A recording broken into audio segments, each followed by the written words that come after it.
Ray studied photography at Black Mountain College with Hazel Larson Archer. So I like that someone else, curated the exhibition of Ray's photos, and so that more people get to see them with the catalog, which I still can't wait to see. So. I think that some of what got him going on the photos was his friendship with Joan Harrison, who was a photographer, and her husband, Michael Ash. And there was that photo that Joan Harrison took of him, cross-legged in that sort of, whatever it is, concrete drain. With his arms out? Yep. Yeah. And it says Harrison on the drain. Right. This has Harrison on the drain. And I think, and then Michael Ash took a series of really amazing portraits of him in his house. And I don't know, I think that might have pushed him in that direction. I think those photos really, really pleased him. And I don't know, I think somehow he was kicked into it partly by that. Joan was hoping to join us, so we'll see if she zooms in. But yeah, if here we go. Here's the photo that we were talking about. Yeah, actually, I was looking at these postcards from Norman Solomon, and he mentioned something which made me think of the photos. All right, can we pause you, John, and Yeah. maybe officially start now, since Sure. we're past 6:30? Yeah, it's 6:30. Julie, why don't you introduce our guests? Yay. I'm glad you're wearing that. Great. I was hoping you'd wear yours, Cary. Someone sent us these after last year's, so. Yeah, I took it with me to Europe, but I haven't found it since. I don't know if I did wear it there, so. All right, well, welcome everyone. Thank you for zooming in. You are joining us tonight. Cary Loren, owner of BookBeat in Michigan, is co-hosting. I am Julie Thomson, and I am in Black Mountain, North Carolina, actually.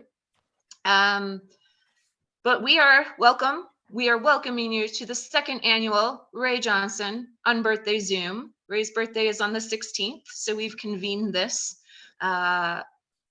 for now, the second year in a row. So stay tuned. We'll see if there's a third year after this. But tonight, we're so pleased to have join us as special guests, and we look forward to a wonderful discussion and some show and tell too. We have John Walter, who was director of the landmark documentary, How to Draw a Bunny, which this is how I learned about Ray Johnson. So thank you, John, for making this film. And I look forward to just getting into the beginning of how you made this film, and also how all of us learned about Ray Johnson, because I know we all have really interesting stories. Also joining us from New York, I think you're in New York, right, Ellen? Mm-hmm. Yep. Wonderful. Is Ellen Levy, who's working on an... Sorry, Levy, like Chevy. Thank you. I'm so sorry. When you email, you don't always know pronunciations. Ellen Levy, like Chevy. But Ellen is working on a wonderful book forthcoming from MIT Press called A Book About Ray. And all of us, John, Ellen, and myself all knew Bill Wilson, who was dear friends with Ray Johnson too. So my guess is we'll talk about Bill as well some tonight too. So could we start with John talking about how you came to make this documentary and how you met and learned, you didn't meet, how you learned about Ray Johnson? I think Cary's the only one with us who actually met Ray Johnson. So you'll tell us that story too, I hope, Cary. Sure. Yeah, sure. Well, yeah, go ahead. Yay, John. I'll tell you the story.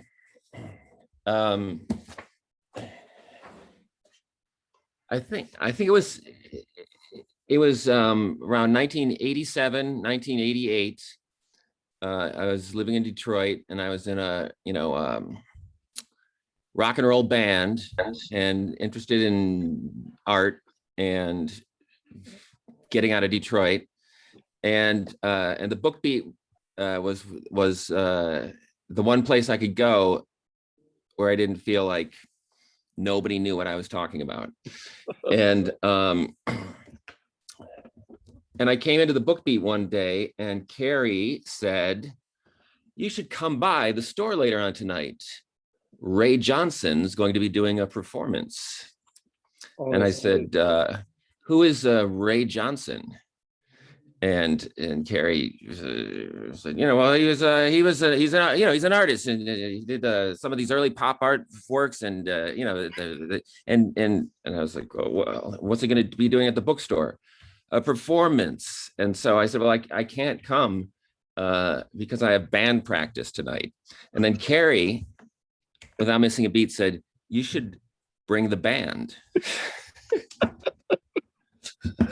And I was like, I said, okay. And so I went and called up the guys in the band. And I said, we got a gig tonight. We're going to be playing along with Ray Johnson.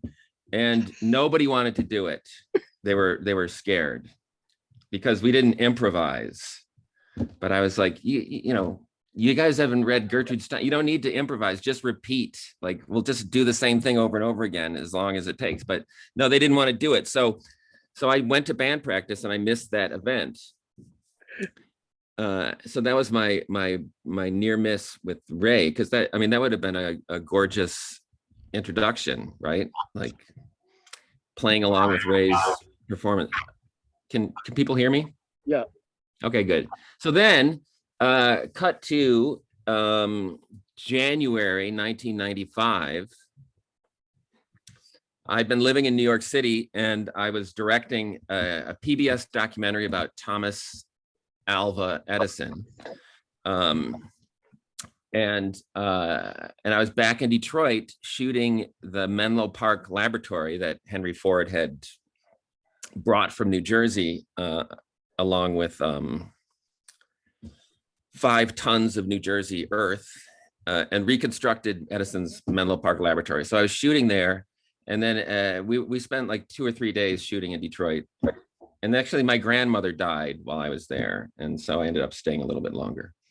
But I went into the book beat and it must have been January 15th or 16th. And Cary said, I'm feeling a little bummed today because I just heard that Ray Johnson died. And they found his body and they don't know if it was murder or an accident or some performance art thing gone wrong. So when I got back to New York City, I went to like Hackers art books. I went to all of my art book haunts and nobody had anything on Ray Johnson. But then shortly after that, it was like Art in America had one of the Elvis collages on the cover, which I bought in Penn Station. So then when I was back in Detroit for Christmas of that year, I went again to the Book Beat and I bought like 3 or 4 catalogs of his stuff, the Philadelphia catalog, and somebody had Xeroxed the New York Times article about Ray's death and tucked it in one of the catalogs. So then I was looking at the article, narrative, and then the art. And I realized like each one of these collages had a story. And I realized there are no books on Ray Johnson. So it's this sort of undiscovered country. And the experience of working on a PBS documentary made me want to never work on a PBS documentary again. And so I wanted to do a film. I was already thinking about how I want to do a documentary where the subject of the film demands a kind of attention to the form. And I thought, oh, Ray's a collage artist. I'm a montage artist. I didn't call myself an artist back then, but I thought, this seems like an ideal subject for a first film. And so when I got back to New York City after that Christmas holiday, I started putting the project together and bringing in collaborators and making contact with the estate and trying to raise some money. And And so that was in 96. And then the film was finished in by 2000 and premiered at the Sundance Film Festival in I think that was 2001. It was after 9/11. How I remember it. So that's the kind of winding answer to your question. If that does that answer your question? It totally does. And I love how you almost met Ray Johnson. Right. And right. that was because of Cary. But then Right. also Cary let you know that you could never meet Ray Johnson in person. So we could say that maybe this was your way of meeting Ray Johnson through this documentary. I thought about that too, because I thought because in the film, and this is very deliberate, I mean, one of the things I was thinking about was life and death and draw a circle and the Ouroboros and death and rebirth, and that it was a film about the beginning of Ray's posthumous life, that you know, when an artist dies and their body of work is in a frame, the beginning, middle, and end, then it takes on a life of its own, and people look at it differently and think about it differently than when the artist is alive. And that it was the police chief investigating his life who was the first member of Ray's posthumous audience. And so I was creating kind of like cinematic identification with him as like the documentary filmmaker being an investigator. But so I was very conscious of like and so if I had known Ray, it would have made it would have clouded that relationship or changed it somehow. I'm not saying it's a good or bad thing, but I was very conscious of like that there's going to be a lot of people now who are meeting Ray as the police chief says in the film, meeting him through death, if you will. Totally. And the police chief is such a great character in the story and the way you sequenced him in. Let's shift to Cary. Cary, I know one day I came into BookBeat and then interviewed you on the spot without any notice about Ray's performances in your bookstore. So tell us more about how you met Ray and what he did in your bookstore. Okay. Well, I guess I met Ray when he just kind of walked into the store one day, and I kind of recognized who he was, or I knew what he looked like from photographs, and I was a fan. I was kind of in the mail art world in the 70s, and I had communicated a little bit with him, but I had been cut out, because I didn't send on the collages that he wanted me to send on. Instead, I kept them. It was some bicycle seat stuff, where you are supposed to add on and send it. And I didn't. I was just sort of proud of having it, and I just wanted to keep it. And I was kind of dropped, And then he walked in the store sometime in the 80s, and I think he was visiting his mother, who was ill at the time. And he showed me like all his drawings that he was making in the car. He had a special kind of thing hooked up in his car where he could sketch with one hand, or left or right hand, because he could really sketch with either. And he was really proud of the fact that he could sign his name both ways with either hand, or upside down with either hand. He had all sorts of little tricks about drawing that he kind of showed me, and he laid out his works. But I don't want to talk so much about that. I'd like to tell you my memory of John. That's a little bit different. And I knew John like as a young kid. He used to come in the store when he was maybe 15 or 16 years old. And I don't know how he even got here, but he was coming from kind of Northville or Novi or somewhere. and I think his mother would drop him off, and he was a fan of Marcel Duchamp, which I thought was great. And we had lots of Marcel Duchamp books, and he didn't care about the prices or anything. He would pay them off slowly. He'd put $5 down, and on $100 book or whatever, and he collected all of these Duchamp books. I thought it was really kind of amazing that he was obsessed, with this artist. And then I remember I did have Ray's obituary on our front desk for many years. I probably still have it there, just taped up. And I remember him looking at it and saying, who's this? What's this about? And I said, well, that's Ray Johnson. I go, you should know about him, because I think there's a really strong relationship between him and Duchamp. And these are artists that really go well together.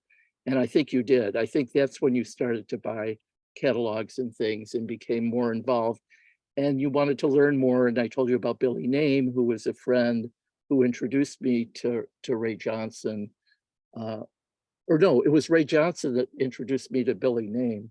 Oh, really? Yes. Oh, wow. Yeah. And so Bill, he thought Billy should have a show in our gallery, and he was the first person that I showed here in our gallery. And we kind of, amazing. We made it into a factory with tin foil. And but then I guess that led to other people that, I told you about that knew Ray, and it kind of, and then you found people, and it was, I think it was brewing in your head maybe for a long time.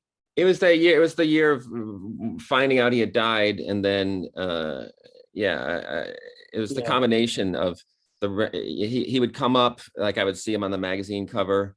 I was dating a girl who knew a pop artist, so like I bought her a book on pop art, and so and Ray was in it, and it was the combination of like really wanting to make a film and simultaneously wanting to learn more about Ray. And also the fact that he was from Detroit too. And so there's an autobiographical thing of like, because I grew up in a family where, like, I don't even think to this day, they know who, Jackson Pollock is. They don't, not that they're bad people. They just don't know anything about art. And so I always felt like, I didn't know. I was always trying to find out about art in my own squirrely way, and Ray I kind of latched onto Ray as a kind of spirit guide of like how he got out of Detroit and made a life as an artist. And I was always attracted to Duchamp as a kind of trickster figure too. So he was a central figure in the art world, but he was never establishment. He was always mysterious and working in the margins. And I don't know whether it was insecurity or whatever, but I always thought like, eventually that's where I'm going to wind up. I was shooting for the margins.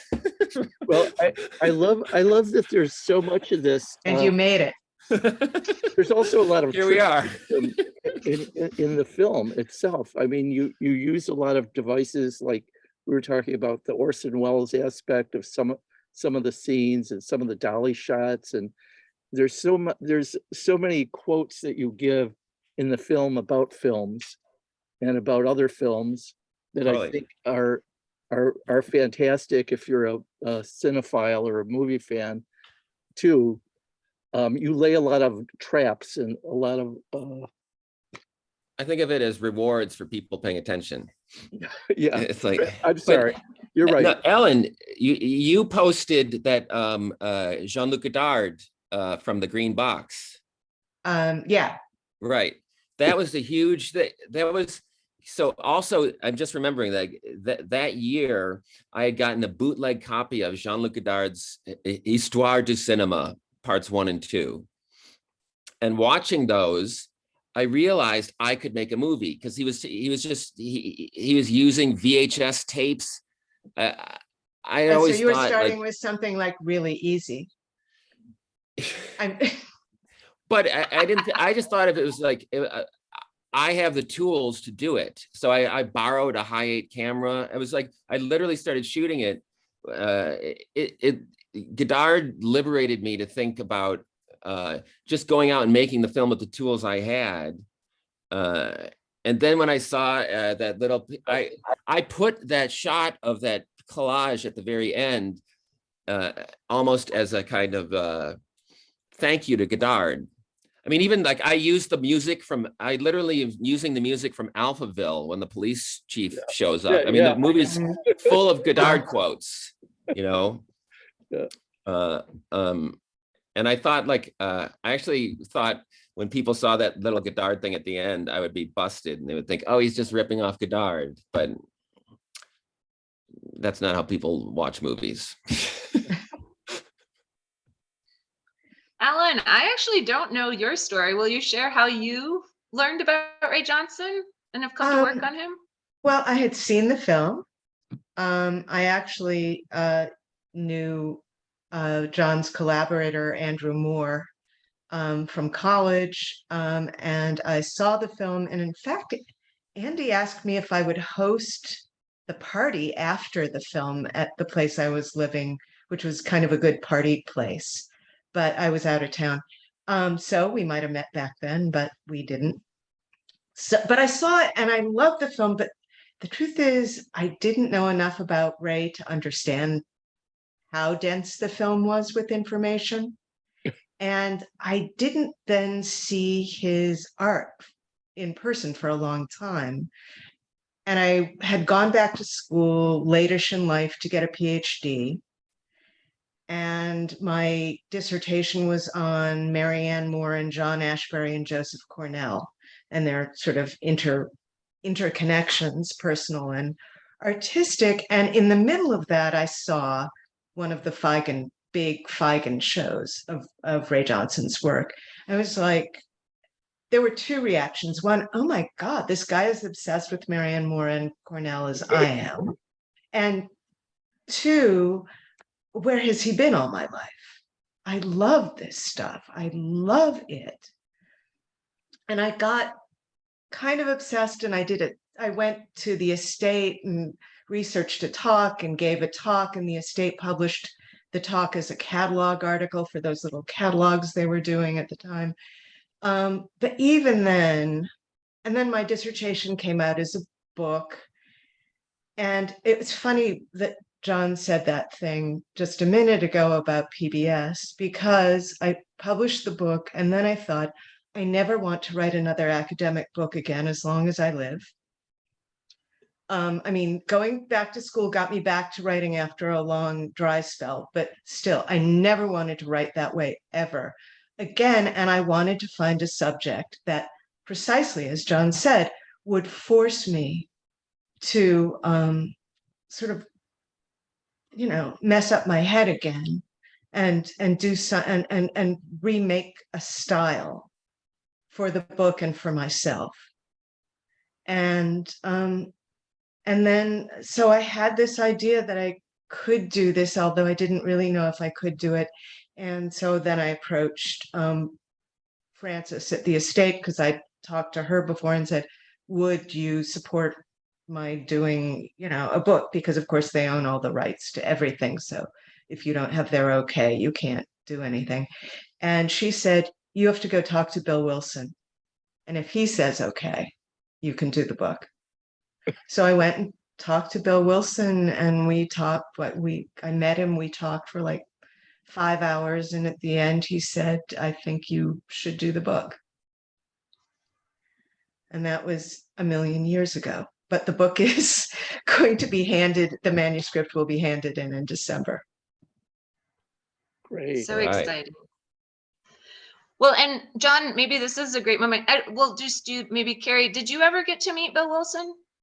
Yeah, yes. I Oh. met him. I'm trying to think how it was maybe soon after Ray's death. I had wanted to write I did a blog called, somebody had asked me to guest edit a blog. I'm trying to think of it. It was called Blastitude, and it still, I think, exists online. And I think it was the 13th issue.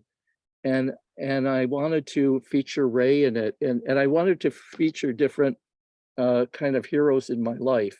So I wanted to have like a Sun Ra essay and a, you know, different worlds that I'm kind of interested in, and go around in this, you know, and horror movies and sound effects and different things. And so the Ray one, I wanted to have Bill. I knew about Bill's portraits of Ray. I had seen one or two, and I somehow reached him and I said, yeah, I'd like to come to New York and talk to you. And I did the same thing as Ellen. I think I spent 5 hours because I couldn't leave. It was like one thing after the other. And once you're in his orbit, it's like you have to go through everything from the time his mother, you know, started to May, was that her name, May, or Yep, May Wilson. May Wilson, you know, their relationship, and he explained the whole thing with the potato mashers, and he got out potato mashers and lined them up and showed me all of them and the ones that Ray sent to him, and then it would go on and on, then to home movies, and he'd pull out a projector and he started showing me home movies of Ray. And you know, and there's a clip of one of them in John's film where he's like paddling, you know, in a canoe, which is one of Bill's, I think, films. And it just went on, and then he'd open, and then he slowly would get more relaxed, and he'd open up his art archives, and he just had everything, you know. He was very organized. So I mean, it was a collection. I wanted to go see it at Chicago. I think the Chicago Museum now owns it. Right. Yeah, the Art Institute of Chicago. Yeah. Bill Wilson's William There's S. Wilson, or Bill Wilson, It's a now beautiful has. catalog, and it's done just like an archive too. It's like in binders. It's got photo. Do you have it there? I do. I was going to pull it off the John, shelf. I got it right John here. has it, yeah. It's such a fabulous catalog. Irma Baum, who designed it, is one of the great book designers I in the agree. world. Yeah. Yeah. Cheers for Irma. She's great. And Ellen has an essay in this as well, we should add. But yeah, so now we're in, I think, as you were saying, John, like with Ray, we're in that posthumous period of when people are encountering Bill Wilson's archive of Ray Johnson. And so I think there's many of us who got to meet Bill in person and talk with him and get very, very long letters by email and in the mail, and have absolutely wonderful visits at his house, which I always thought it was like a test. Like you got to go up the second floor if you were deserving, and then you got to go to the bottom floor if you thought it, you know, like it was kind of this, but it was also, Bill was always performing and like set up, I thought, for one's visit. But John, do you want to talk to a little bit more about your friendship with Bill Wilson, and then why Bill isn't in How to Draw a Bunny, and why his kind of how you include Bill in that is through Bill's own film footage of Ray?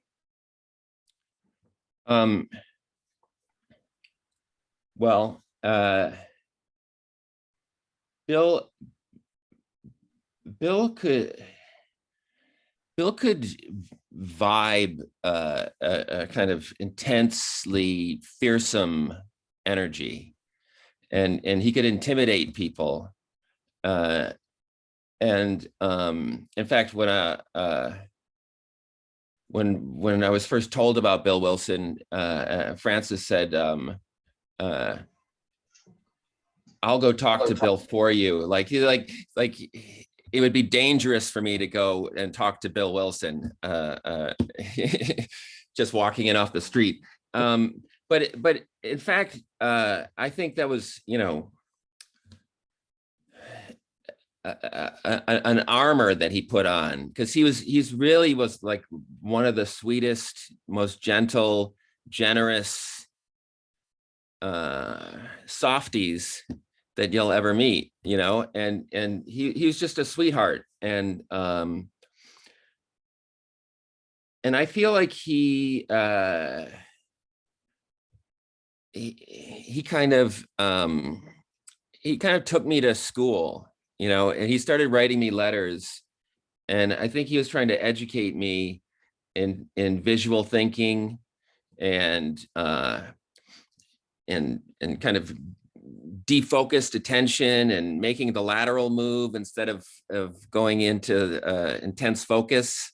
And he was trying to, he also was, he was extremely protective of Ray. So he wanted people to talk about Ray and write about Ray and experience Ray. But so, you know, Bill would never say, you know, I forbid you to make a film about Ray Johnson, or, you know, don't do it. He could to help you make it better. He was also extremely distraught. This was in 96. So he was still extremely distraught about Ray's death. And for that reason, I believe he told me up front that he would never be in the movie under any circumstances, that he did not want to subject himself to that process. But you know, he was constantly writing to me, constantly inviting me over. You know, I would be invited to parties. He would say, you know, this is so and so, and this is, you know, and so I got to meet interesting people, and for, you know, and he had this, you know, for example, he had this 8mm film of Ray, which he gave to me to work with, and so,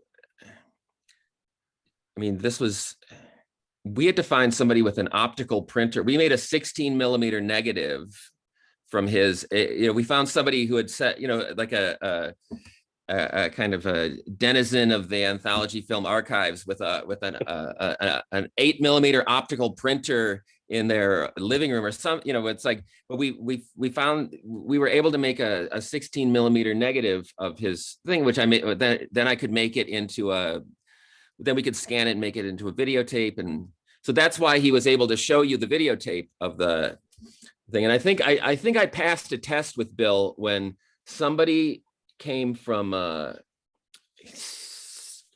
can't remember where, some Scandinavian country. And they asked Bill if they could use his film in the movie.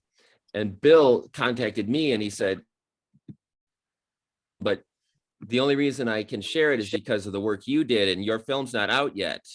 So I'm asking for your permission.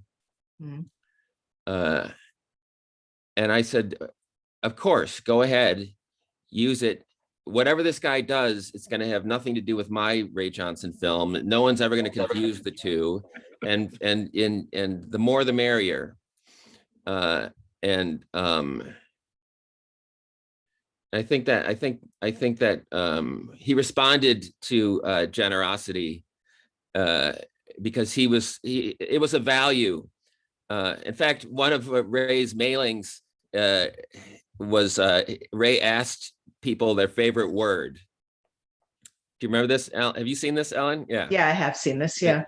And do you remember what Bill's favorite word was? I do not. Reciprocity. Wow. Reciprocity. Bill, I was over at Bill's house once, and somebody was visiting him, you know, so whenever I'm visiting Bill, he's always visiting someone, or someone's visiting him. I think he did it intentionally, so we could all, you know, we could meet someone else, but yeah.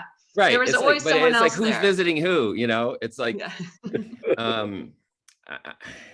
I remember Jerry Ayers told me the story about how when he first got to New York, Soren Agnew would daily bring people over to his house or his apartment, and Jerry thought, like, oh, Soren's introducing me to all these weird people, but actually Soren was showing his friends how weird Jerry was. Jerry didn't think of himself as somebody worth showing off, but I think Bill, yeah. So when at Bill, like you never knew if who was meeting whom, and but anyway, so Bill introduced me as John Walter. He's making a film about Ray Johnson, or he just made a film about Ray Johnson, and the guy said, well, what was it like making a film about Ray Johnson? And I said, it almost destroyed my life. And then Bill looked at me and he said, that's not too high a price to pay. Mm. We're glad you're here, I love John. Bill. I mean, We're glad you're here. I took Bill to see Kiki and Herb. Do you know Justin? Do you know Kiki and Herb? Justin Vivian Bond. Yeah. Yeah. So I took Bill down to Fez one night to see Kiki and Herb. And then the next day I got an email from him with the subject line, "This just in." And he was like, he didn't realize he didn't realize it was Justin as Kiki. He thought he bought the Kiki persona. And it was a 24-hour delayed, astonished response I got from him. Bill, once my girlfriend dumped me, and I was really depressed. And Bill's response was, "You could use more content for your forms." Oh, He thought it would be good for me to be heartbroken. He was sympathetic, but he was like, that was the silver lining. It's like, you could use more content for your forums. So that's always stuck with me. When I went to Michigan State University for 1 year, and then it occurred to me that it was optional. So I never went back to school. But I remember in East Lansing there's a little bookstore, and I saw the book, Why I Don't Write Like Franz Kafka. Oh, really? And I bought it just based on the title. Oh, no, not based on the title, based on the first page of the first story. So when I met Bill, I was like, "You wrote Why I Don't Write Like Franz Kafka." Like, so I'd read that book when I was 18 years old. He must have loved that. Yeah. And he actually, his comment on that book was, if I was really being honest, I would have called it Why I Don't Write Like Samuel Beckett, but that's too close to the truth.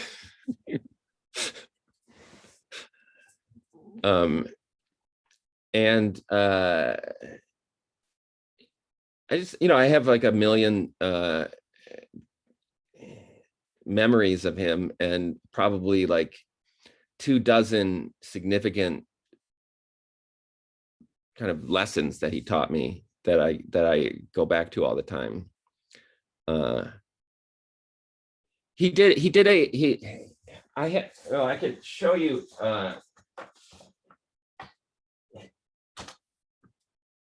This volume is letters that he wrote me, which I've saved, and like there's a 30. I took him to see the movie Fargo. No, he saw the movie Fargo, and then we went to see it together. I took him to see Fight Club. We saw Fargo, and he started writing me letters about Fargo, and they got longer and longer. And one of them was a 35-page letter about the movie Fargo. And so that's actually one of the I thought it would be interesting to do a kind of Chris Marker like film called The Fargo Letters, where I or a narrator would be reading Bill's letters to me about Fargo, and then I would intercut them with shots from the movie Fargo.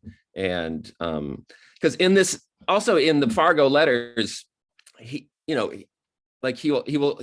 bring up the opening of Fargo is it's an all white screen, but it's a snowstorm. It's not just a blank screen, but it's creating this image of the blank screen, and even Ray took a picture of the blank screen that was at the Morgan. But Bill was talking about the blank screen, and then he showed me on the back of the letter, he Xeroxed a Sugimoto photograph of one of the blank. So it would be, so he would start talking about Fargo, and then he would bank shot it off a contemporary artist, often introducing me to the artist's work. And then it would go boom, right into the Ray pocket. And he would get back. And so he would say, Fargo does this like Sugimoto and Ray. So it all came back around to Ray. But I always thought that would be an interesting little short film that I could do as a kind of companion piece to How to Draw a Bunny, the Fargo letters. Amy White. One more thing about Bill. So he sent me one of this might be a more direct reason why he didn't want to be in the movie, but he sent me this letter. Killer films. What did he mean by that?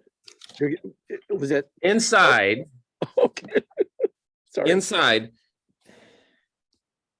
Oh, that's great. But on the back, it's the filmmaker and his subjects. Yeah, right. All the dead animals who were in the movie. And yeah, so what this is from very Ray yeah, right? Yeah. Rainy. A Ray From the Lyceum Theater in New York, which I don't think Bill actually saw this show. This must have been like 1920 something. But yeah, Paul J. Rainey's African Hunt. So well, you were on a hunt very much. He eventually saw the movie. He said he was never going to watch the movie, and then he saw the movie. And he was, when the lights came up, he was weeping, and he pointed to the screen and said, "That's not a movie. That's my life." Wow. But then he saw it again. They screened it at IFC a few years later, and he was in the audience. And afterwards, he was very complimentary, and pronounced it one of the great documentaries of all time. I said, "Thank you, Bill." But I was just glad he was there, and glad he, very gratified that he approved of my work. And I feel like I owe him a lot, and I learned a lot from him. He was not lavish with compliments. No. No, and I think, just before we get too far from this, Amy White in our viewing audience says yes to the Fargo letters. So you have one viewer anticipating the Fargo letters, just to let you know. I agree too. All right. I think you've got. Me too. Me too. All right. So you've got a handful for sure already. Can I point out that in our audience, we have Joan Harrison, and we also have, don't we, Houston Pascal, who was the co-curator of Ray's North Carolina Letters Show. Oh, wow. Oh, Yes. That's Which great. I believe, where is that with you, Julie? You're working on a re-edition of that, yes? Reprint it. Yeah, we're working on it. Stay tuned. Probably next year I can announce more details, but John is we're holding it hoping up. for fall 2024. So stay tuned. You may be able to have your own copy of a new version of this in the future. So I want to say one thing Ray told me about that book. He said, "You have to get it." Ray told me that this is the book, his most important book. And he said, whatever you do, get this book.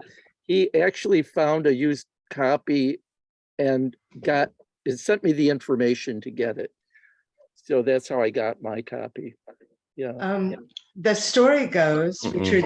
Richard C. told me, and I believe that Houston Pascal was there for this, that when Ray and Toby Spieselman got to the museum in North Carolina and they handed him the catalog, he actually fell on his knees in the parking lot. Oh, great. That's a great story. Yeah, I believe it. Yeah, that he I was haven't just heard that incredible. one from Houston, but they have many good stories, both her and Richard C. In their co-curating this catalog, and it is a treasure of Ray Johnson's letters. So if you're near a library, there are copies in libraries. But maybe while we're on the topic of this, John, I was curious, and then Ellen's prepared a slideshow, so maybe we could switch to Ellen's slideshow Great. after this question. And Mhm. then you, John, have some show and tell of Norman Solomon postcards that I know we'd love to see. But can you just briefly, John, share how you came up with the title for the film, How to Draw a Bunny? It's- Okay. Well, it- uh, the truth is I don't remember how it happened. But here's the story. Around the so Andrew Moore, who is a collaborator with me on the film,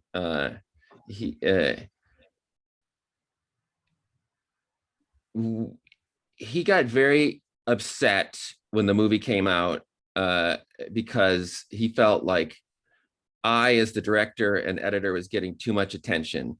And so he wrote a letter to everyone involved in the project threatening to sue.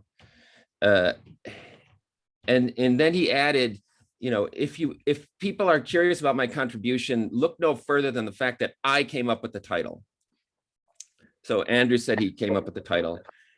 Then a couple years ago, when I was talking to Andrew, trying to mend fences, we were talking about trying to get the movie re-released, and I introduced him to my girlfriend, and we were sitting down drinking sake, and he was in an expansive mood, and he said, "Did I ever tell you about the time John came up with the title for the movie?"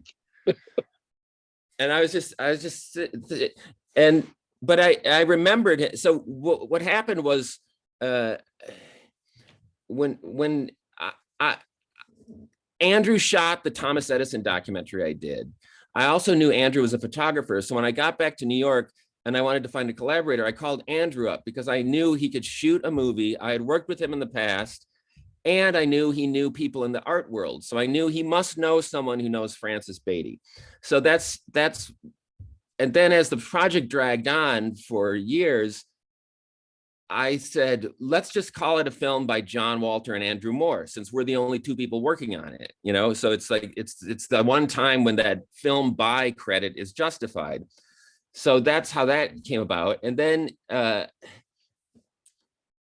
we were writing up a letter to Francis Beatty, and we were dividing up, our bios and things. And then Andrew had written the words, "How to Draw a Bunny," in this document. And I pointed to that line and I said, that's the title for the movie. And so it stuck. So it was really, Andrew wrote it down. I said it's the title, but this leads into Norman Solomon. So one of the things, I didn't remember that I came up with the title, but I do remember defending the title. And so early on, we screened the film for we brought in some producers, and they invited like tastemakers, to watch it. So that's what they call it, tastemaker, but like smart people whose opinions are worth listening to. And one of these smart people was Don DeLillo. So Don DeLillo came to the screening of the Rough Cut, and then afterwards he told the producers, don't change a frame. So I owe a lot to Don DeLillo. But he did say he didn't like the title. He didn't like the title, and he suggested that I call the film "Who Killed Ray Johnson?" ? So I was like, okay. So I said, we're going to stick with How to Draw a Bunny. Now Norman Solomon hated the title, and numerous postcards. Oh, look what he wrote here. Who killed Ray Johnson? He liked the DeLillo title. uh, he would refer to the movie as How to Draw a Bunny Lake is Missing. Just wanted to tell you. Or he would call it How to Fold a Road Map. Yeah, so this is from Norman Solomon. Monday, we got How to Fold a Road Map and watched it twice. It's a good introduction. I can see bits out of it for the trailer. The cop's a panic. Seems all straight and then goes talking about adds up to 13. Monty Policeathon. And what do 1 and 3 add to? What I would like very much is to watch this at least 6-hour version. Too much in the Ray Johnson story. Cannot ever be enough, pronounced Norman. Here's another card he wrote. I like Who Killed Ray Johnson. I like it. Oh, this is what I was talking about earlier when I was thinking about Ray's photographs. He said, yes, you're beginning to get my ideas. Understand this then. When you ask to see one painting and I show it to you, it's nothing. I am a serial artist. That work was one of a sequence, 50 canvases, 500 on paper. And it was, and then end of postcard. But I think he and Ray were very simpatico in that regard. That you know, in the Henry Martin interview, Ray talks about his work being like the stories in the newspaper or the frames of a film, and that they're little bits kind of plucked from the flux of existence. You know, that's why I think of him as this kind of, you know, everyone in the art world is trying to grapple with relativity theory, and Ray just went straight to quantum mechanics, and he's it's like everything is the osmotics of the probability waves. He's studying the movement of fluids, but they're waves like in electronic music or in, you know, quantum fields. And then these probabilities collapse into an event like a photograph or an artwork or a meeting between two people. And he was kind of, you know, that's what his stuff was about for me. After thinking about it for years. Anyway, does that answer your question? And more. I guess I just want to add a Black Mountain College note that Norman Solomon went to Black Mountain College, but he was friends with both Ray, and fill in what gaps I leave here, Ellen or John, or Cary. But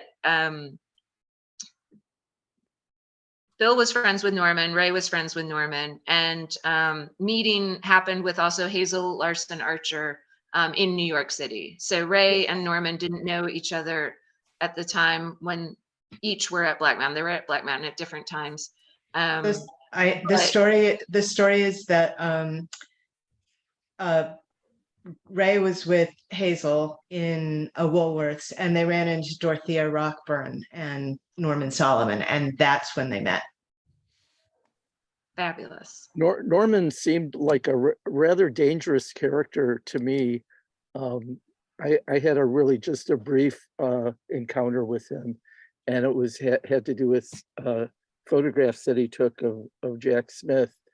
I think he took some of the shots in Flaming Creatures while they were filming it, and so I was interested in buying them from him, and it took way too, nothing ever happened, but it just was this very strung out process, and it was kind of like being ironed to death every time from him. He was just he seemed a little bit cruel or something. I'm not sure if your experience with him was like that, but he was really way out there. I mean, Ray seemed way out there, but he was like, you know, you could have a kind of a conversation with him. But Solomon was definitely, I don't know, on the fringe. I always thought of it as a kind of, it was an ethic, that it was like a Dharma combat, you know, like that, Yeah, you know, that it was a sort of like Zen fierceness, you know, that was protective, and but it was an interface with the world, and they you know, and even like Diane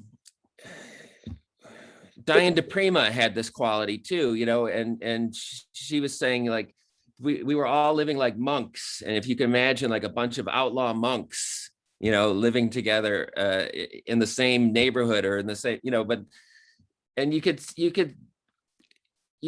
that they could, I mean, you see it in Chelsea Girls, you know, when Undine goes fucking nuts on that girl because Yeah. she calls him a phony. yeah. No, I know the scene. And so it's like you're you know, Undine was, you know, it's not an act, it's an authentic it's a mask of authenticity that they're wearing, and it does you know, it's not like a they're not just, I mean, maybe Bill was a softie underneath, but you know, there was fierceness, and there was the possibility of danger. Yeah, that's what I thought. But yeah, he kind of reminded me a little of the Irving Rosenthal character, and you know, the guy that he was one of Jack's disciples that started the what was it called, the Caquette stuff Mm-hmm. on the East Coast with his friends. And I mean, Norman Solomon was such an extraordinary photographer of that whole scene. Those on-set shots of flaming creatures are the only on-set shots of the making of flaming creatures. I mean, they're in that book on flaming creatures now, but all the, I mean, I've seen contact sheets that Marie Stilken had, and I've seen, you know, Xeroxes of the pictures. But John, do you have any idea where his pictures are? They are such amazing pictures of the New York art world of that time. It's an unbelievable archive, and he, you know, the way we got the pictures was because Andrew was a photographer with great darkroom technique. We flew out to San Francisco. We interviewed Norman, but the day before we interviewed him, he showed us the contact sheets. So he showed his contact sheet. It was like a thick phone directory size stack of contact sheets. And I was just going through them saying, this one, like, so every photograph that we got was printed for the first time from the negatives. So, you know, just this one time only scan, but I had to stop myself, you know, I was like, I remember seeing like, oh, that's John Huston and Marcel Duchamp. Like, no, keep going. Like, it's not, but it was, you know, it's,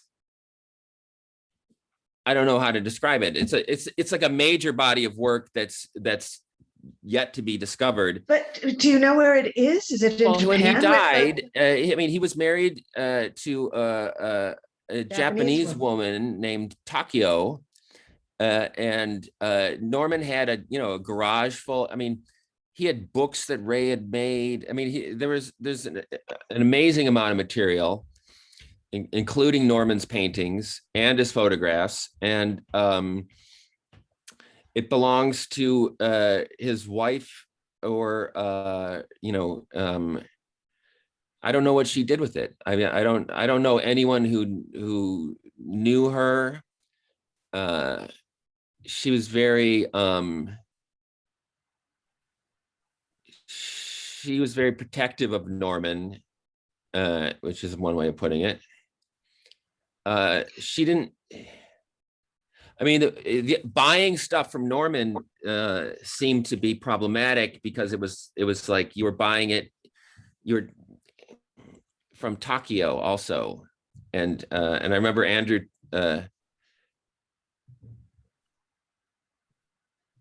told me Takio had called him up angry and said, Norman belongs to me, was the message. So it's like, you don't get Norman's stuff. It belongs to me. So we have to find out who, where she is, and make her an offer. Ellen, I Bill's- think you're asking a question that Bill was asking, and Bill basically couldn't find Norman's work after Norman's death. Some of my last exchanges with Bill were about Norman and his photographs, because I curated this exhibition about the photographers of Black Mountain College, Begin to See. And this is one of Norman's photos that he took at Black Mountain College. But Norman studied photography with Hazel, though he had made photographs before, in the war, before he was at Black Mountain. But this was from Marie Trevosia's Still Kind. But yeah, finding Norman's work would be an amazing discovery. But I think, John, we're so glad that you and Andrew preserved what you did in the moment you had, because otherwise we may never have seen Norman's beautiful photographs of Ray. So hopefully we'll all see more in the future. But Bill felt the path was cold after, and I'm sure he tried tremendously. So On some of these letters that Norman wrote me, on the back of the letters, he would Xerox contact sheets. Wow. So there's just I have page after page of, And it's Xeroxes. not just Ray, it's like unbelievable. right. well, we're kind of at the end time that you set, Cary. Do we have some time to keep going? Oh, yeah, no, Or- yeah, we need to talk to Ellen, and let's transition, because I'd like to know more about your book, the book about Ray, and where it's going, or it's coming to the conclusion, I guess. Yeah, no, it's essentially done. I'm doing revisions now and all the crap work I have to do to make it done. But the writing is essentially done. So let's talk about it. And can you say your approach for the book, Ellen? Well, the approach changed and changed. So it's called A Book About Ray. The title, to anyone who's spent a lot of time with Ray Johnson, the source of that title would be obvious. There's a book about everything with Ray. It begins with a book about death, but it goes on to everything. A book about modern art, a book about this, a book about that, a book about Cranky Aunt. And also I like the idea of a book, not the book. Yeah. I'm haunted by a line from Marianne Moore. She has a short poem called He Wrote the History Book. And apparently this little boy ran into her and identified himself as, my father is so-and-so, he wrote the history book. And the poem ends, thank you for giving me your father's autograph. But also in the poem, she says the book. Titles are chaff. There is no the book, and God knows this isn't the book about Ray. This is a start of Ray in print. And the idea, of course, Bill's right. Was it Bill who said it? That you can't, no. Was it Norman? Bill? Who said to you, John, that there's no end to it? I think everyone said that, but Norman said make a 5-hour movie, because there's you can't you can't get enough. Having finished the book, all I can think is this isn't in it and that isn't in it, and it's a pretty big book, and it's got a lot of pictures. They're going to let me have 220 to 250 pictures in it, which is good. Right. Because, well, you can't get Ray unless you see a lot of Ray. Totally. Right, because it's just connection. Connection. And it is a bit collagist, but it started out way more collagist and poetic. And the first publishers who saw my text said, "You're out of your mind. No one is going to publish this. This is crazy." So I modified it, and I'm not unhappy with the modified, softer version but it's still not, you're not going to learn about his grandparents. You're not going to learn about what he ate for breakfast. The rule of the book is if it's not in the art, it's not in the book. I've learned things about Ray Johnson that will not be in the book that people will want to know, but that's not what he disclosed. And he disclosed a lot. He wrote a lot of letters. He made a lot of art. And there's enough in there for the book. But it's not a he was born and then this happened book. It's only about the art career. And the things John was saying, he thought in temporal loop-de-loops, extremely complex, twisted loops. And although it is roughly a chronological account of the career, it follows his thinking, which goes backwards and forwards in time. So it goes backwards and forwards in time. So excited to read it, Ellen. I think this is going to be a great addition for what a book about Ray can be too. So when's the publication date? Spring 24. Should we see if there are any questions maybe in the audience, or you can like put it in chat or the message and we could. Yeah, I think if anyone has questions, do that. Ellen, you mentioned though you prepared a slideshow of some Michigan related art. Well, I don't know. I mean, there are only a few of us here, but I don't know if you want me to share screen. Yes, sure. Yes. I think that'd be great. I'm obsessed with Ray's upset. I mean, Ray here, I love it that Ray never stopped feeling like a real Detroit guy and a real Michigan guy. And Michigan content and Detroit content come back and back in the work. It was an interesting place to grow up when he was growing up. One of my favorite facts is that the Detroit Institute of Art opened in 1920, opened in its present form in 1927, which was the year, of course, that Ray Johnson was born. And its first curator, who was a very interesting German art historian, brilliant guy, who turned it into this great universal museum in this very short period of time.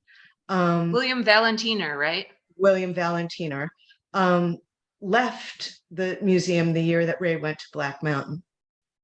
And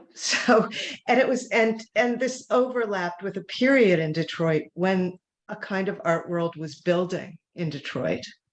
And Ray it was just big enough for someone who wanted to get out of Detroit, but to feel like he was somewhere in the art world. And you could learn a lot about Detroit, about art in Detroit when he was growing up.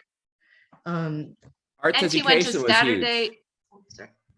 Sorry, Yeah, arts education in Detroit was going gangbusters. This is a jazz connection too, because half the jazz players in the if you read the liner notes of 50s jazz records, are coming out of Detroit. A lot of them came out of Cass Tech. Yeah, music education, arts education. It was and Cass Tech was a public high school. Yeah. You have the auto industry and the beginning of unionization, and so you have working class people who want culture, who want to start living middle class lives, and so it was huge, and you got the Detroit Symphony and you got Motown, it's and there are all these tickets from Masonic Hall in his scrapbook and Masonic Temple, and where I saw T-Rex. It was. I was there too, Ellen. I saw the White Stripes. I was at the same concert. Oh, I couldn't hear for a week. Yeah. After that, I bought red shoes after that concert because he was wearing red. Mark Bolan. So, and yeah. So yeah, there was all that, and yeah, he went to Saturday classes at the DIA because Valentiner was very big on arts education. So I had a really, really rich program of classes that were open to everybody at the museum. and he wanted to connect, so he did co-sponsored shows at the museum with Detroit Artists Market. And Ray was like trying to sell his high school drawings at Detroit Artists Market. The museum has one of them that someone gave to them. So, there was all that. And then, okay, here I'm going to share screen.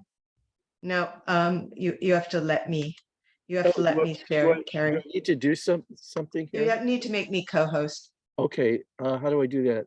or able. Go Wait, to share screen and see if you can able screening I sharing. could say, make co-host. Okay, got it. Okay, You're here I go. Here we are. Yes. So here, I love this picture. So this is a famous picture of Ray Johnson. Hold on, let me get to the slideshow. Slideshow. He's next to Betty Grable. Yes. But a thing I love about it is he's wearing his Castech letter sweater His verse. Yeah. in this famous And then- thing, and there's Joseph Albers. And Hazel Larson Archer is the one right across from Yeah. Joseph with the leg brace because she had polio. Right. And this is the DIA sketched from his high school sketchbook. And then let's see. Sorry. And here is, so he used the Michigan mitten in especially for some reason his later work. I know, where are you from? And I love this one too, Dwayne Mish with the Michigan mittens, that one, yeah. And so those icons found the way into the art. This is one of my favorite ones. This is Mickey Lolich of the 1968 champion Detroit Tigers. He spent most of his career in the Tigers, but then this is actually when he moved briefly and unhappily to the Mets. But so Ray is following, you don't think of him as a baseball guy, but here's Mickey Lolich looking a little doughy. And, famously Ray, whenever people asked him where he was born, would say this and that. And one of the things he would say is, I was born in Idaho potato. And so in this one, he says, I was born an Idaho potato. And here's to his Black Mountain friend, Francis X. Perfumo, some snakes from the 50s on these Detroit postcards. And then this is a story I tell in an article that's in a journal called Detroit Research that just came out. And this is, did you know Brian Buchak? How do we say that? I think it's Busak or something, but I always heard Busak. Yeah. Yeah. Harpsichords. No, Brian Busak was a kid in Detroit. Oh, okay, different in guy. the 70s who started writing to Ray Johnson in high school. And then he went to CCS, which is the art school in Detroit. And he won a prize for his painting. It was like $300. And to his parents' dismay, said Jeff Hendricks, who became his boyfriend later, he spent it on a Ray Johnson collage, a Duchamp collage, his whole prize. And then he came to New York and he got hooked up with Jeff Hendricks, who he was with for 10 years.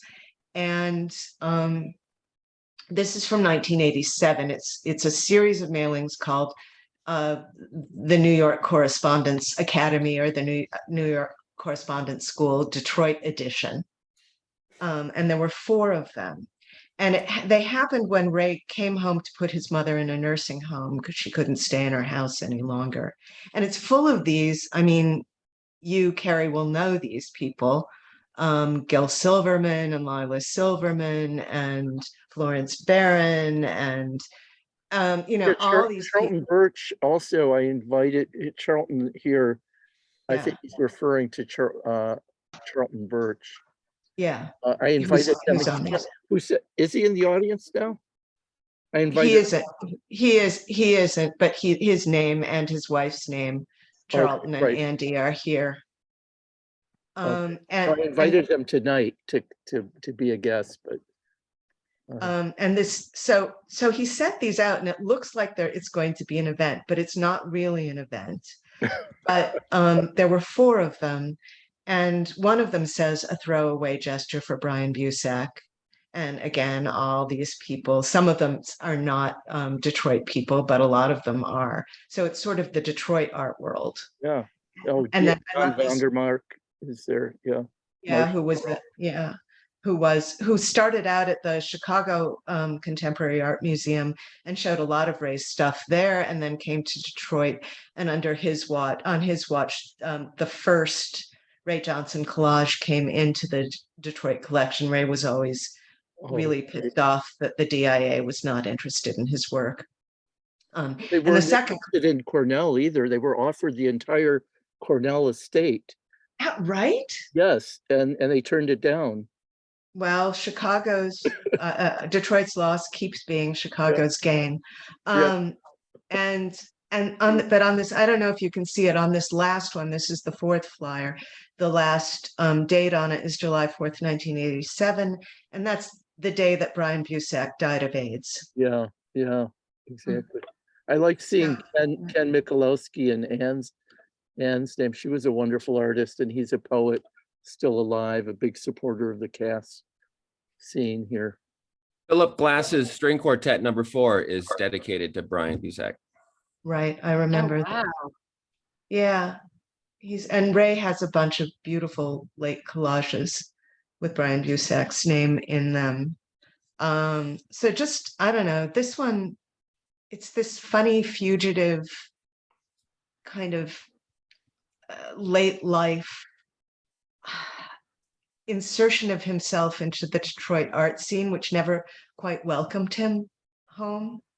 And it's about his mother, and it's about AIDS and the loss of this young man who sort of followed the same path he did, and followed him. So that's really just all I wanted to. Oh, it's great. I'm glad you show you those. Wonderful. Thank you. Since we're in Thanks for Detroit. sharing that, Ellen. Yeah, I mean, So- yeah. Go ahead.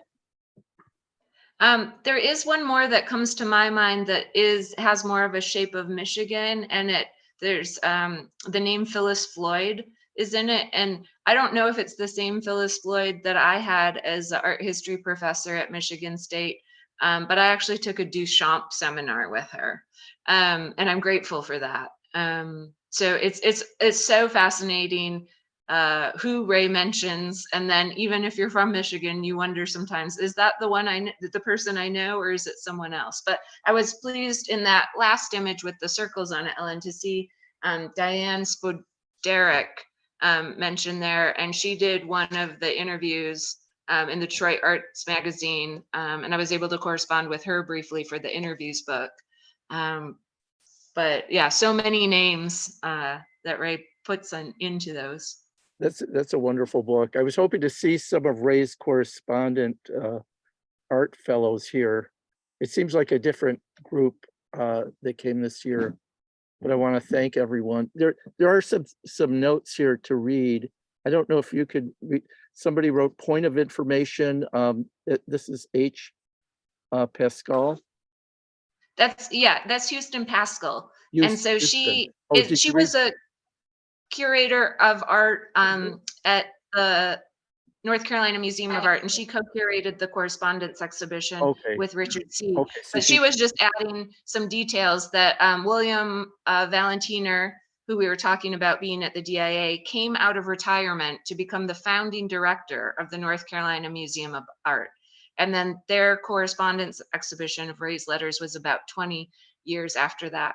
And then she said, just like Ellen reminded us of the pronunciation of her name, Levy with Chevy, Pascal with Rascal. So nice. Another Detroit tidbit to add in there is that Valentiner's daughter married Harry Bertoia.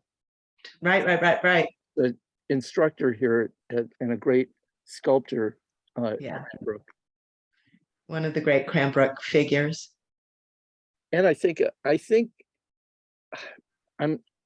I may be wrong, but I think she also published poetry.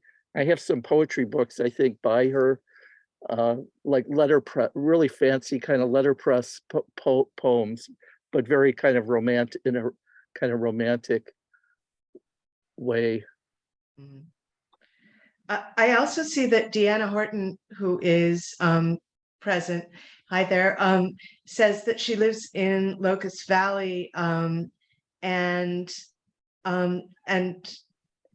if there are tidbits to share about Ray and Locust Valley, and the person to ask about that is the person showing photographs of Ray's that riff on her own photograph of Ray, and that's Joan Harrison, who still lives around Locust Valley, not in Locust Valley, but you live technically where in if you, yeah, where do you live? You live in Glen Cove. Okay, I'm from Syosset. I live in Portland, Oregon on the West Coast now, but I'm from Syosset originally. And you used to see Ray? Well, Joan was a good friend of Ray's. Oh, you were a good. I have the whole box of correspondence here. Oh, fantastic. Yay. Yay. And Joan, we actually had a theory before we kind of had everyone join us. Does someone, John or Ellen, do you want to say it about how maybe one of you were speculating about how maybe Joan and Michael Ash's photographs of Ray led to Ray's use of the snapshot camera? Do you want to repeat that thought? And let's see what Joan... that was the thought. What do you think, Joan? Well, Ray would call up and ask me about photography all the time when he was doing it, but he wouldn't let me photograph him anymore. He wouldn't let me go with him, and he wouldn't talk to me about what he was going to do with the pictures.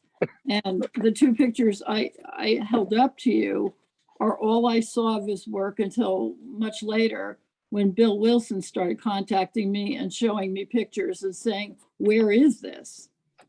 And most of them are fairly anonymous. It could be this beach, or it could be that beach. It could be in front of that store. It could be another.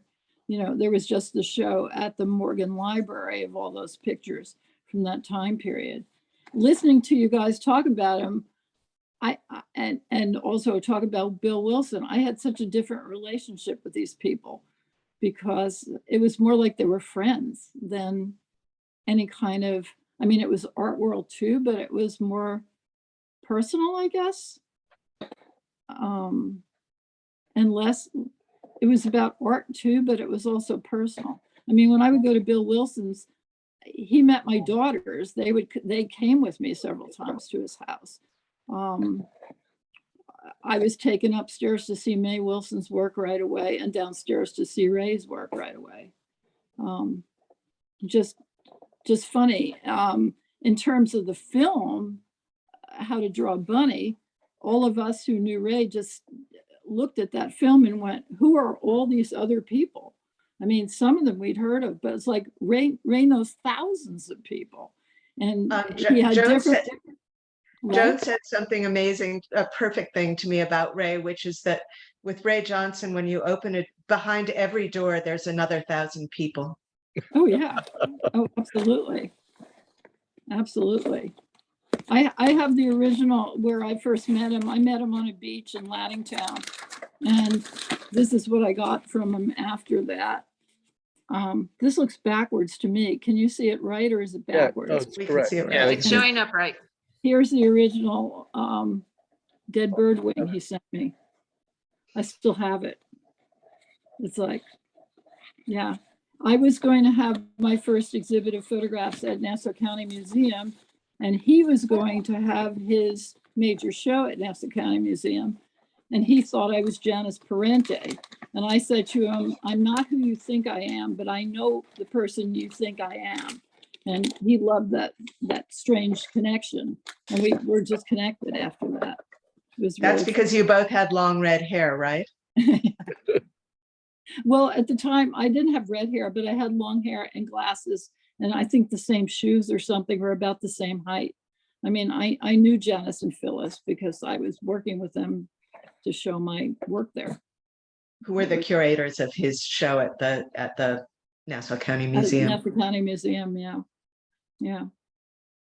Joan, it's wonderful to see your face. I know we've been in touch by phone and by letter or email, I guess. But what my memory, and if I'm misremembering, please forgive me. But I kind of have this vague memory of you saying something about how Ray was involved in the Locust Valley art scene and his support of young artists. Am I remembering that correctly? Or could you comment on that for Deanna, who kind of asked about Ray in Locust Valley too? It was more Seacliff. I mean, actually, when Ray came out from the city the first time after he was attacked in the street, he lived about a couple blocks from here in Glen Cove before he moved to Locust Valley, which I didn't know him at that point. The art scene at that time was more in Seacliff, and Ray was at everything. I mean, people had this idea that he was a recluse. He came to every local event. I mean, my favorite was when he had a paper bag and dumped out all these rubber snakes all over the place. It was really, I mean, people who knew him just thought it was really funny. And people who, a number of times I was in situations where people didn't know him and they would either be alarmed or pissed off by stuff he did. There was a performance piece in New York where we saw Ray walking around and doing all kinds of things. And then people said, where's the performance piece? And his performance was he left before anything started. I mean, he acted like he was preparing to do something for an hour beforehand. And that was it. That was it. That was the performance. And people were annoyed. And Coco Gordon was there and she was throwing red paper pulp, which splattered on people's clothes. And they were upset about that. And those of us who knew Coco and Ray just thought the whole thing was hilarious, you know. So somebody asked about the performance he did at Bookbeat, and I don't want to talk about it now, but I think we talked about it in the first episode of this, so they can look at, you know, it's on YouTube. Mm. And I'll have to see that. we have it up somewhere. Anyways, thanks everyone for coming. I need to get to bed early tonight, and Ellen, if you're in New York, I'll be in New York tomorrow if you want to. I'm doing a signing at the New York Art Book Fair, the printed matter. Okay, Oh, what time will you be there? It's at 5 p.m. And this is a book of my Polaroids that was just published. Cool. oh, congratulations. So thanks. It's Patrick Frey and all from the 70s era. Wonderful. Well, sorry we didn't have more time to talk with you, Joan, but thanks for joining us for a bit. See you next year. Yeah, absolutely. Yeah. So Cary, should we try this again next year? I think so. I think we'll just like keep, you know, ideas. Hopefully we could get maybe Charlton here, which would be nice. And well, That's a good idea. maybe Ellen again. Ellen's book might be out, or maybe we'll see. She'll be the 4th year of this, I think, maybe. Yeah. Yeah. Okay. We'll see. Okay. Wonderful. Well, For thanks hosting. everyone for tuning in. Thank you, Cary, Thank you. for suggesting we continue this tradition. Thank you, Ellen. Thank you, John. Thank you, Joan. Good I night. know we could be here all night. Thank you, Julie.